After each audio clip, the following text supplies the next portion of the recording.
Olá amigos do humanasemfoco.com.br, professor Regiopídio Lacerda, disciplina de Geografia, dando continuidade aí aos nossos conteúdos rumo à sua aprovação no Enem, nos vestibulares tradicionais, nos concursos públicos, aí na nossa maratona de conhecimento, rumo às provas que irão ocorrer em breve, ok? Então você deve estar lembrado que a nossa última aula foi exatamente sobre os elementos de um mapa, ainda continuando na parte da chamada geografia instrumental, a famosa área da cartografia, tá ok? A aula de hoje ainda vai ser sobre esse tema. Na verdade, o último tema a respeito da cartografia é uma aula rapidinha sobre as projeções cartográficas. Então, a aula de hoje, projeções cartográficas, né?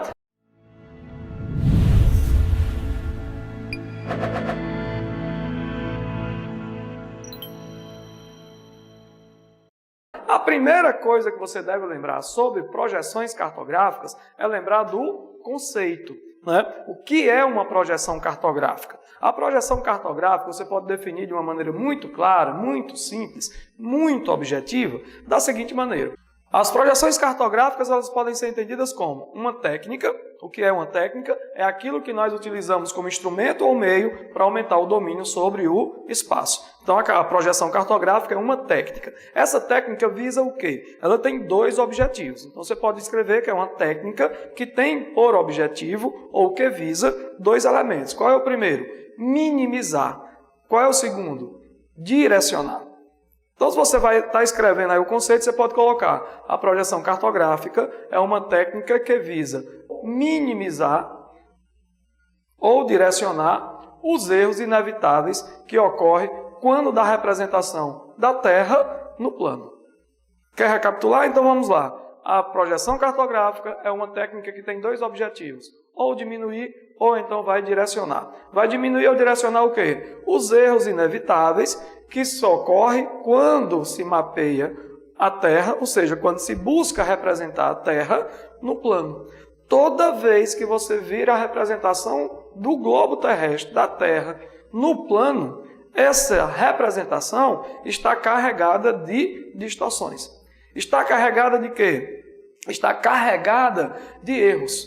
Tá? Por que está errado? Por que está cheio de distorções? Porque é impossível você representar de forma fidedigna um elemento que, na verdade, é esférico no plano.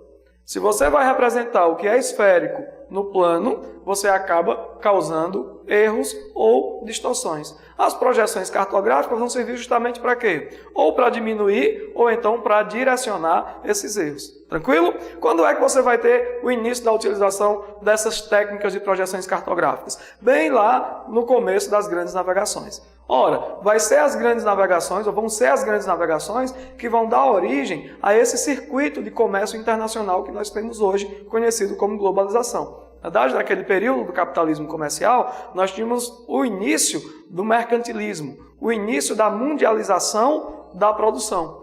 E isso levava à necessidade de viagens longas entre a América e a África, principalmente, a América e as Índias, né? Entre a Europa, as Índias, a África e a América. Então, na verdade, nós passamos a ter o início do processo de mundialização do processo econômico, da mundialização da economia. E para que essas grandes navegações ocorressem com uma margem de segurança muito maior, era necessário que nós tivéssemos técnicas cartográficas cada vez mais eficientes. É aí que em 1569 vai surgir um cartógrafo europeu holandês chamado Gerrit Mercator, que vai propor a primeira forma de projeção cartográfica utilizada. É a famosíssima projeção de Mercator. Até hoje é a mais utilizada em livros, atlas, mapas gerais, né, principalmente nos livros didáticos. Tá? Quais são as características da projeção de Mercator? É o que você vai encontrar lá na prova. A projeção de Mercator ela parte de um princípio. É o princípio da projeção cilíndrica. Por isso que você vai encontrar lá na prova também como projeção cilíndrica de Mercator. O que foi que ele fez? Pegou o globo terrestre, como você está vendo aqui, e envolveu no cilindro. Projetou a imagem dos continentes nesse cilindro e colocou no plano.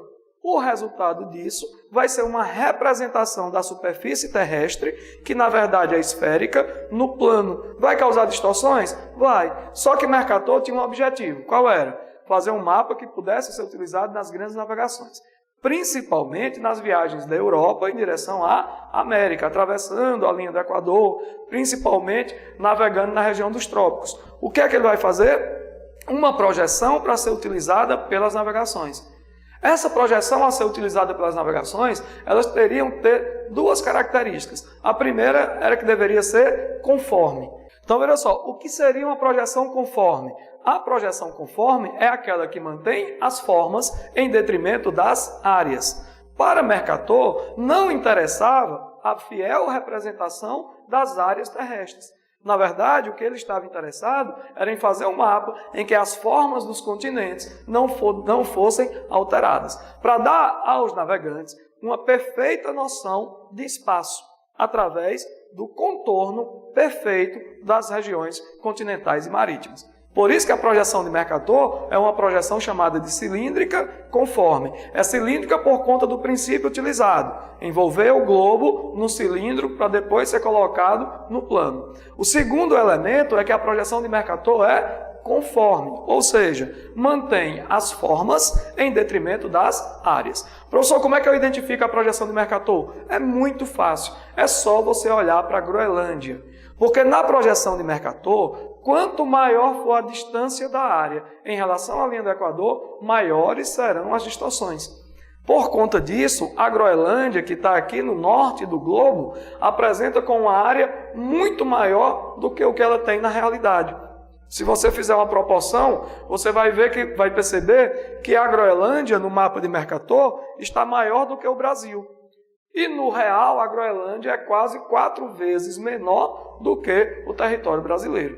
Então, a identificação da projeção do Mercator, ela vai partir de 2 princípios por parte do observador. A análise das formas, se você não conseguir enxergar nenhuma estranheza nas formas, a projeção muito provavelmente vai ser de Mercator.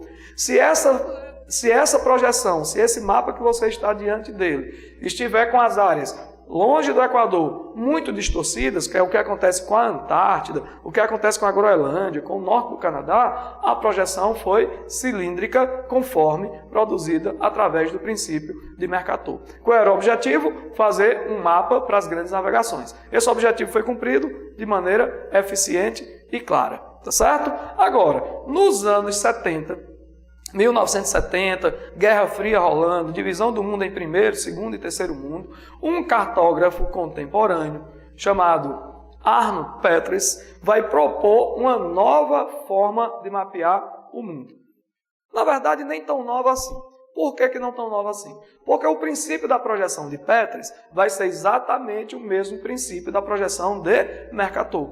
Qual é o princípio? Cilíndrico. Então, tanto Mercator como Petris vão mapear o globo de acordo com a projeção cilíndrica. O que é que eles vão fazer? Pegar o globo, envolver no cilindro para que depois seja estendido. Só que a diferença de Petris para Mercator é óbvia. Petris vai propor uma divisão do mundo com uma projeção equivalente. O que é uma projeção equivalente? É o oposto da projeção conforme.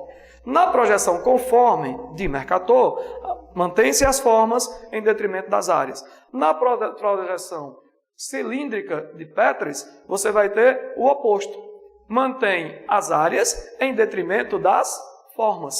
Qual era o objetivo de Petris? Identificar e fazer com que fosse chamada a atenção para o real tamanho das áreas subdesenvolvidas.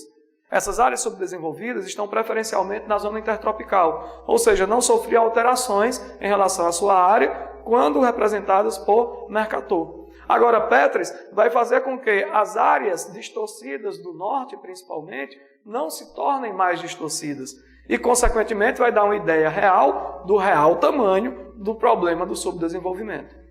Agora, como é que você vai identificar o mapa de Petris numa prova? É só observar se esse mapa lhe é estranho. É como se tivesse sido esticado no norte e no sul. A silhueta da América e da África parece muito mais esbelta.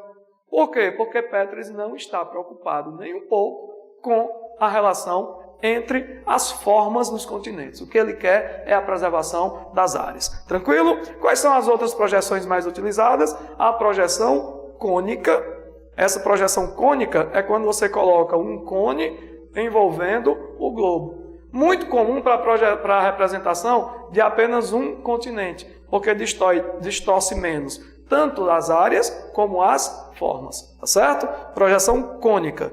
Você pode encontrar também a projeção de Aitov, que é uma projeção em que ele vai reduzir tanto a distorção das áreas como das formas. É um mix de Mercator e de Petris. Aparece o globo meio que oval. Existe uma projeção que distorce também menos ainda as áreas e as formas, mas é uma projeção descontínua.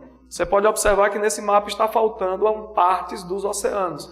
Então, retirando essas partes onde estariam os erros, você faz um mapa mais preciso. Só que está faltando alguns pedaços. Daí a dificuldade de utilização prática desse mapa. E agora, a outra projeção, para que a gente encerre essa nossa aula, que vai chamar a atenção e que pode estar na prova, é a chamada projeção plana ou azimutal. É a chamada projeção geopolítica, quando você vai representar a Terra a partir de um plano colocado em um determinado ponto. Essa projeção é a projeção utilizada na bandeira da ONU, onde vai ficar evidenciada a disputa geopolítica entre a União Soviética e os Estados Unidos. Muitas vezes nós achamos que a União Soviética está de um lado e os Estados Unidos está do outro. Na verdade, eles estão bem próximos, só tem o Ártico separando as duas áreas. E exatamente ali foi colocado o centro da projeção azimutal do Polo Norte. Quando você faz um mapa a partir do Polo Norte, as áreas que estão mais próximas desse ponto de referência vão ser as áreas menos distorcidas. As áreas que vão ficando mais distantes na periferia acabam apresentando uma grande distorção. Quando você vira a bandeira da ONU, você vai perceber que o Brasil está colocado lá no canto, todo distorcido, enquanto a União Soviética e os Estados Unidos estão colocados no centro da projeção. Ou seja, evidenciando ali o conflito da Guerra Fria. Tranquilo?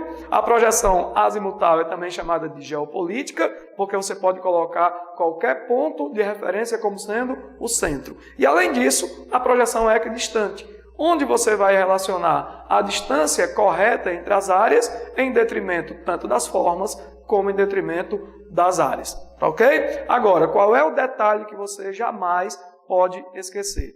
As projeções cartográficas foram criadas originalmente na Europa. E isso levou a nós termos uma visão eurocêntrica do mundo. Ou seja, para nós, a Europa está na parte de cima e na parte superior do mapa. E isso não é verdade. Você pode representar a superfície terrestre a partir de qualquer ponto de referência que você achar mais conveniente. Seria até muito interessante que nós passássemos a ver o mundo a partir de um outro ângulo, do nosso próprio local, do nosso próprio ponto de referência, tendo o Brasil como centro do planeta. Ok? Um grande abraço, resolva as questões aí que estão colocadas como exercícios propostos e até a nossa próxima aula. Um abraço.